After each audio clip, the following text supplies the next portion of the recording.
Charlie, I want you to demonstrate one exercise. Rob, will you put the handles on the webbing? Yes. And do you want them a little longer, the straps? Yes, just a little bit longer. And you're going to lay on your back. Make it one Ooh, loop. you're going to want them a little bit longer than Yeah, one loop.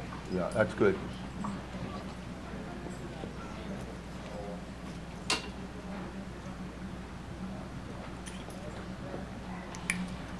I want you to do double arm backstroke. See if those are even. Is that right? I'm going to go one more on that one. Whoops, this one got looped, sorry. Try that. Double arm backstroke. Just any way you feel comfortable. Go all the way. Every morning in 91, 92, David Berkoff did this for 16 minutes. Now, what I want you to do, when I say stop, I want you to stop.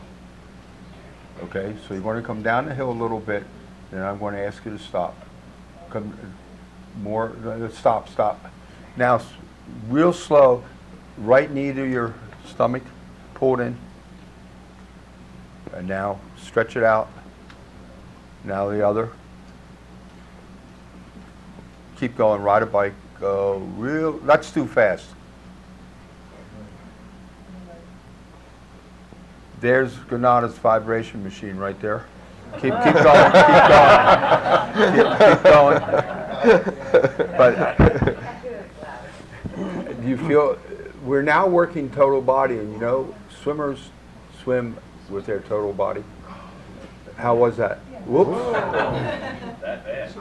Did you pass out, Charlie? You're okay. I'm not giving you CPR, though. What the hell? What happened? I don't know. He's trying to give us a hand. Break. Yeah. Okay, you're done, Charlie. Way to go, Charlie.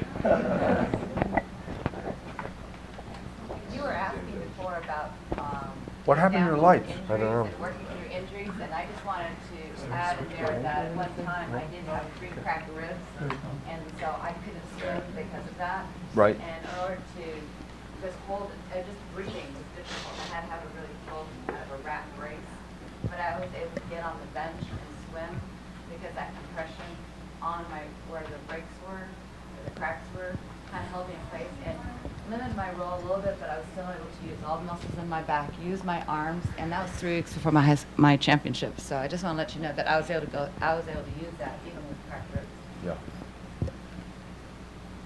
Well, I know personally that doing work out of the water exclusively works.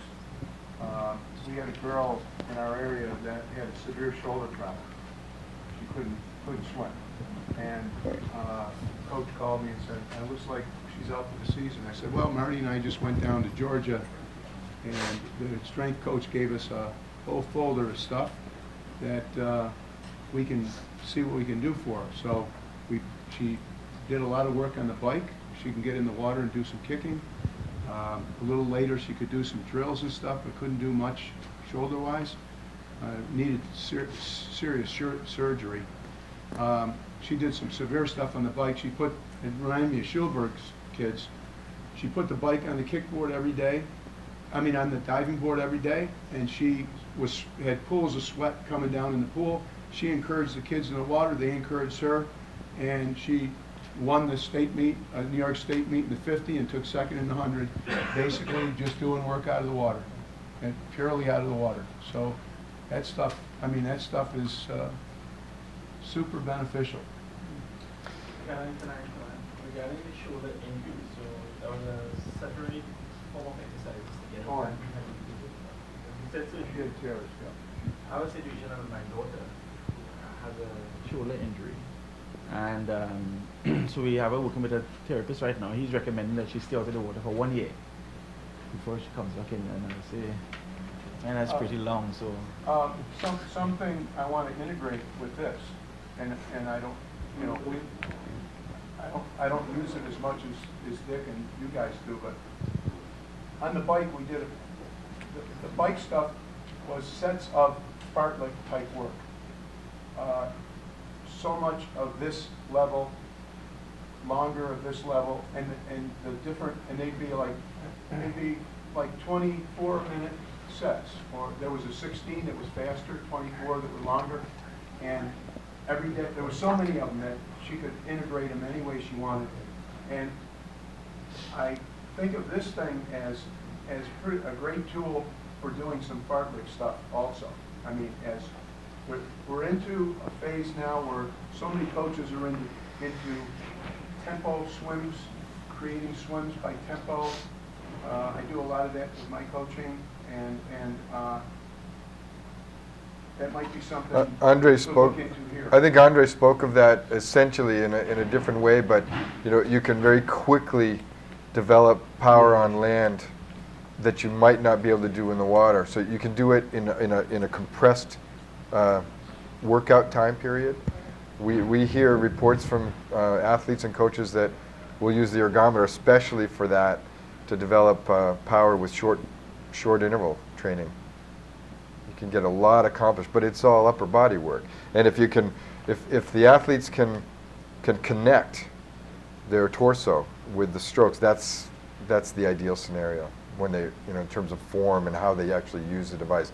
If you just lay flat and don't connect, you're going to get some benefit, but it's nowhere near the benefit that you'll get if you're connected. Nelm showed us how that works back in the day, and they're Right. connected.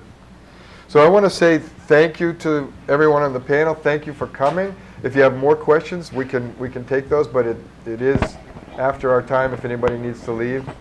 Again, thank you. And thanks to the panel. Dick, is there a certain diameter that you like on your rope pull? And is there a certain type of rope that works better when it's wet? I put them in 1979, and it's the same rope that we had up in the wrestling room, and I've never changed it. It's just a climbing rope. They're advertised in any good magazine. The one thing the wrestlers come in, our wrestlers 2 days a week, they'll do bucket swimming and rope climbing, and they are so much better than the swimmers on rope climbing, and they never use their legs, ever. And then we have the two ropes, one over lane 4 and one over lane 5, and it's probably about 12 feet from the wall. And Bart Schneider, who in 1980 went 20.01, which was pretty good out of a distance program, he would climb the rope like this with no legs, and then he'd roll back and kick off the ceiling, gave me a heart attack. And he's still swimming in our master's program, but I love rope climbing because it develops everything from here to here. And we do it Sunday, Tuesday, Thursday, and we have teams. 2 are rope climbing, 2 are vertical kicking with a weight belt or a weight in the hand, and then 2 are doing turns. So I know it's not really, only 3 people per lane is not good in our program. It's usually 8, but I'm afraid not to rope climb. I'm afraid to give it up because it builds strength the whole A to Z. Is there a specificity to the angles that you have to use within 8 or 10 degrees of a range of motion? Do you have to mimic the strokes on the machines in order to get the maximum? I want them to be always changing their position. I want them to swing way out. I want them to go underneath. I just want them. That's what I'm saying, on the erg or on the Vasa, I just found out my team has 5 of these things in storage, and the coaches hadn't been using them. So you're saying on the Vasa they should be pulling all the way out and back? We move everything pulling straight around. through. Just like if you throw a medicine ball, it's not one angle, one direction. We move. We're always moving.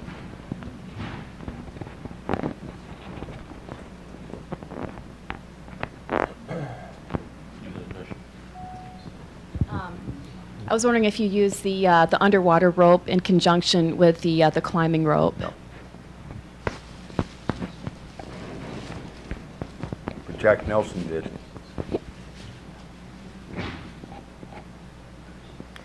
Anybody have anything else you want to add? All right. Thanks, everybody. Thank you.